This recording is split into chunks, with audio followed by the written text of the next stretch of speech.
Rakyat di desa nggak pakai dolar kok, ya kan? Enggak, sorry.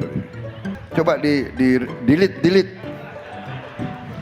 Friend ya, wartawan kita kompak ya. Coba yang gitu-gitu, nanti gue dihajar lagi tuh. Emang gue pikirin, yang nyinyir biar. Yang merasa Indonesia suram, silakan kalau mau cari negara lain.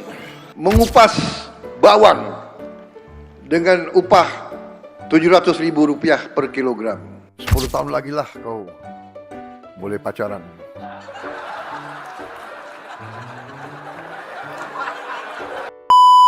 Kenapa ada orang yang jabatannya makin tinggi, justru kadang ngomong hal-hal yang bikin publik garuk kepala. Semakin berpengalaman, semakin banyak penasihat, semakin banyak orang-orang pintar di sekelilingnya. Harusnya kan keputusan yang dibuat semakin baik. Tutur katanya juga semakin baik, semakin tertata. Tapi kenyataannya justru sering terjadi blunder. Presiden boleh ngomong bajingan, boleh nggak? Banyak orang langsung nyimpulin, dia emang nggak kompeten, dia asbun, asal bunyi, dia udah nggak relate atau nggak nyambung sama rakyat, dan sebagainya. Bisa jadi, tapi aku punya POV lain yang menurutku nggak kalah menarik tentang hal itu. Ada fenomena yang namanya echo chamber. Sederhananya, ketika suatu lingkungan yang isinya hanya orang-orang yang selalu mengiyakan dan selalu setuju. Bayangin kamu punya temen, kalau setiap dia salah, kamu bilang, bro, kayaknya pendapatmu kurang tepat tadi. Ada kemungkinan dia bakal belajar, dia bakal evaluasi. Nah sekarang bayangin sebaliknya, setiap dia ngomong, semua orang jawab, mantap, wah bener banget, setuju pak, luar biasa. Bahkan untuk hal yang etis pun, semua orang ketawa. 10 tahun lagi lah kau boleh pacaran.